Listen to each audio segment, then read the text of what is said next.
ETF index mutual funds నేర్చుకుని stock మార్కెట్లో రాణించాలనుకుంటున్నారా? వెంటనే ఈ నెంబర్కి కాల్ చేయండి.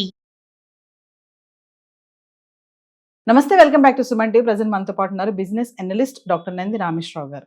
నమస్తే సార్. సార్, రెంటల్ గురించి మనం చాలా వీడియోలో మాట్లాడుకున్నాము. అయితే ఒక్కసారి ఏంటంటే ఈ 11 మంత్స్ 11 నెలల రెంటల్ అగ్రిమెంట్ అసలు ఎందుకు ఉంది అంటే చట్టపరంగా కానీ ఆర్థిక పరంగా కానీ రూల్స్ ఏమన్నా ఉన్నాయా? అసలు ఈ 11 మంత్స్ రెంటల్ అగ్రిమెంట్ అంటే ఏంటి అసలు?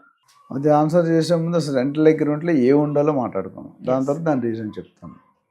నేను వెరీ ఇంపార్టెంట్ పాయింట్, ఎన్నో సంవత్సరాలు రగులుతున్న మొగలిపొర రెంటల్ ఇష్యూలు. సో ఫస్ట్ జనరల్గా మనకి రెంటల్ రాసుకునే అలవాట్లేదు. నోటి నా ఫ్రెండ్షిప్ మాకు తెలిసినవాడే మా మంచోడే అని ఇచ్చేసాడు. తర్వాత అడ్వాన్స్ డిపాజిట్ ఎంత ఇచ్చాము, ఎంత ఇవ్వాలి, ఏ కండిషన్ ఉంది, ఎప్పుడు ఇవ్వాలి, ఎలా ఇవ్వాలి, ఎక్కడా కూడా బ్లాక్ అండ్ వైట్లో లేదు. సో ముఖ్యంగా 5-6 టర్మ్స్ ఉంటాయి రెంటల్ అగ్రిమెంట్ రాసుకునేటప్పుడు. సేల్ డేట్కి ఒక రకమైన టర్మ్స్, రెంటల్ డేట్కి ఒక రకం. ఏముంటాయి? ఫస్ట్గా బేసిక్ అద్దె ఎంత, రెంట్కి నెలకి ఎంత, ఈ అద్దెలో ఏమేమి కలుస్తాయి. కొన్నాట్లో car parking extra, maintenance extra, power backup extra, కొన్ని కల్పిస్తారు. మెయింటెనెన్స్ అంటే సొసైటీకి ఇచ్చారు. ఇప్పుడు మా ఏరియా వాటర్ ట్యాంకర్స్ వస్తాయి, అది ఎవరు పెట్టుకోవాలి, టెనెంట్ పెట్టుకోవాలి, ఓనర్ పెట్టుకోవాలి, క్లారిటీ ఉండాలి. సో బేసిక్ రెంట్ గురించి రాయాలి. అంటే రెంటల్ అగ్రిమెంట్ రాసుకునే ముందు కొన్ని విషయాలు మాట్లాడుకొని ఫ్రీజ్ చేసుకుని అవి ఎంటర్ చేయాలి. అసలు మీరు సంతకం పెట్టే ముందు మీరు ఎంత మాట్లాడుకున్నారు, ఓనర్ ఎంత రెంట్ రాస్తున్నాడు, అందులో ఉందా లేదా మా కొంతమంది 50-50 అంటాడు, యూఆర్ అట్ లూస్.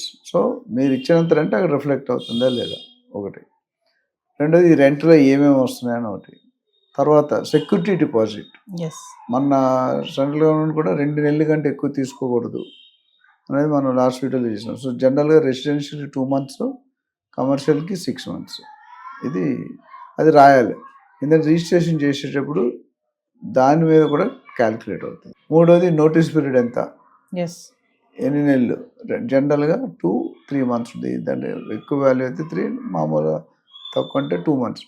అని అర్థం ఏంటంటే మనం ఖాళీ చేసే ముందు 2 మంత్స్ ముందు ఓనర్ అనేది ఖాళీ చేయించాలన్న ఓనర్ కూడా 2 మంత్స్ ముందు చెప్పాలి.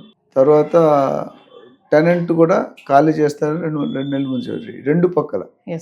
అది ఇంపార్టెంట్. అది కాకుండా నెక్స్ట్ ఉన్నది ఇంక్రీజ్. ఎప్పుడు ఇంక్రీజ్ చేస్తాడు, ఎంత ఇంక్రీజ్ చేస్తాడు, అది చాలా ఇంపార్టెంట్. సో ఇంక్రీజ్ అనేది జనరల్గా గవర్నమెంట్ రికమెండ్ చేసింది 5%. అక్కడ 1.8 జనరల్గా 5%. దాని తర్వాత ఏ డేట్కి ఇస్తారు రెంట్, ఏ ఫామ్లో ఇస్తారు రెంట్, క్రెడిట్ చేస్తారా, చెక్ ఇస్తారా, ఏమి ఇస్తారనేది అది క్లారిటీ ఉండాలి. సో ఈ పాయింట్ ఇంకోటి మెయిన్. ఇప్పుడు మీరు అడిగిన పాయింట్ అంటే 11 నెలలు ఎందుకు 11 నెలలు ఎందుకంటే జనరల్గా ఇందులో టెనెంట్ సైడ్ ఆలోచిస్తే, సపోజ్ ఇప్పుడు 5 సంవత్సరాలు రాశాడు అనుకోండి, ఈయన మధ్యలో ట్రాన్స్ఫర్ అయిపోయింది, ఇల్లు ఖాళీ చేయలేడు, ఇబ్బంది అవుతుంది. సో ఒకటి ఓనర్ తరపున ఏంటంటే రైట్స్, లీగల్ రైట్స్ ఉంటాయి. మీరు 11 నెలలకి అగ్రిమెంట్ రాసుకుంటే ఎస్ఆర్ఓలో రిజిస్టర్ చేయించక్కర్లేదు. 11 నెలలు దాటితే చేయించాలి. దాని లీగల్ రైట్స్ డిఫరెంట్ ఎపిసోడ్లో మాట్లాడదాం. అంటే టెనెంట్ కూడా రైట్స్ వచ్చే అవకాశం ఉంది. అందుకని 11 నెలల తర్వాత మళ్ళీ ఇంకో 11 నెలలు రాసుకుంటాం. అంటే ఓన్లీ 11 మంత్స్గా రాసుకుంటే కనుక ఒకవేళ టెనెంట్ ఖాళీ చేయాలనుకుంటే చేయొచ్చు. చేసి ఆ నోటీస్ పీరియడ్ ఇవ్వాలి. ఎన్ని నెలలు రాసుకున్నా నోటీస్ పీరియడ్ అనేది మీరు వాకౌట్ అయితే అడ్వాన్స్ ఇవ్వడు ఓనర్, రిఫండ్ ఇవ్వాలి కదా. సో ఆ డిపాజిట్ ఎంత ఇస్తాం అనేది క్లారిటీ. చాలాసార్లు వర్డ్స్లో ఉంటుంది, ఫిగర్లో ఏముంటుంది, నంబర్స్లో. అది చెక్ చేసుకోవాలి. తర్వాత ఇందులో ఏమేమి వస్తున్నాయి, ఎమ్యూనిటీస్లో ఏమి వస్తున్నాయి, car parking, club, swimming pool, చాలా అమ్యూనిటీస్ వాడుకునే విధానం. కొన్ని స్విమ్మింగ్ పూల్ ఛార్జబుల్. ఇప్పుడు మన ప్రగతి రిసార్ట్స్ ఏదైనా రిసార్ట్స్కి వెళ్ళాం అనుకోండి, రూమ్ రెంట్ వేరు ఉంటుంది, లాన్ వెళ్ళకి ఛార్జీలు వేరు ఉంటాయి. నువ్వు రెస్టారెంట్లో తింటే ఎంత తింటే అది బిల్లు కట్టాలి. స్విమ్మింగ్ పూల్లో ఏమంటే నైలాన్ ఏవో బట్టలు వేసుకోవాలి, మామూలుగా అయితే ఎలో చేయడు. అవన్నీ ముందే కనుక్కోవాలి. మీరు అటు కట్టేసిన లబో దిబ్బో అంటే కాదు. సరే ఓనరు రెంట్ ఎవరికి ఇస్తున్నావు, ఓనర్కి ఇస్తున్నావా, లేదా ఓనర్ రిలేటివ్కి ఇస్తున్నావా, ఓనర్ ఫ్రెండ్కి ఇస్తున్నావా, లేదా కబ్జాదారికి ఇస్తున్నావా. బ్రహ్మానంద నగర్ సినిమాలో ఎన్నోసార్లు అట్లా చేశాడు, ఇల్లు ఆక్యుపై చేసి యాక్టింగ్. అది చూసుకోవాలి. సేల్ డీడ్లో ఉన్న పేరుకే మీరు రెంట్ పే చేయాలి అఫీషియల్గా. కార్పొరేట్ కంపెనీ అయితే సేల్ డీడ్ చూడకుండా ఒప్పుకోరు. అది కూడా ఒకసారి అడగాలి మనం. సేల్ డీడ్ గురించి కూడా sir ownership corporate company lease తీసుకోండి, కమర్షియల్ మీ బిల్డింగ్ కంపల్సరీ సేల్ డీడ్ దానికి కట్ చేసి అటాచ్ చేస్తాం. ఎందుకంటే ఓనర్ ఎవరో తెలియదు, కబ్జాలు ఎన్నో, ఓనర్ ఎవరో తెలియదు, నువ్వు ఎవరికి ఇస్తున్నా, అమెరికాలో ఉంటాడు, అండ్ డబ్బులు వస్తున్నాయో లేదు, డబ్బులు ఈయనకి ఇస్తున్నా, ఈయన వేస్తున్నాడో లేదు తెలియదు. అట్లనే ట్యాక్స్ రిసిప్ట్లు, ప్రాపర్టీ ట్యాక్స్ కడుతున్నారు లేదా, ఏమైనా ఇష్యూ ఉంది, ఎందుకంటే రేపొద్దు కబ్జాకు గురి అవుతుంది, అంటే కబ్జా అంటే ఆక్షన్ పెట్టేస్తారు Yes. అవును ట్యాక్స్ కట్టబోతుంది. సో ఇది మన డీడ్లో ఎంత ఏరియా ఉంది, మన రెంట్ కట్టేది ఎంత కట్టదు, ఒక్కోసారి తేడా ఉంటుంది, ఉన్న ఏరియా తక్కువ ఎక్కువ ఉంటుంది, అక్కడ ఫిగర్ వేరే ఉంటుంది. సో ఈ పాయింట్లు అన్నీ చెక్ చేసుకుంటే మీ సేఫ్టీ ఉంటుంది. అండ్ లేటెస్ట్గా ఇప్పుడు ఏమంటారంటే 11 నెలలు దాకా ఏ అగ్రిమెంట్ అయినా డిజిటల్ అప్లోడ్ చేయాలి వెబ్సైట్లో. 60 డేస్లో చేయకపోతే కనుక దాని మీద పెనాల్టీ వేయబడుతుంది. అయితే ఒక క్వశ్చన్ చెప్పండి సార్, ఈ 11 నెలల అగ్రిమెంట్ అనేది చేసుకోవడం వల్ల టెనెంట్కి ఏమైనా బెనిఫిట్ ఉందా? ఇద్దరికీ బెనిఫిటే.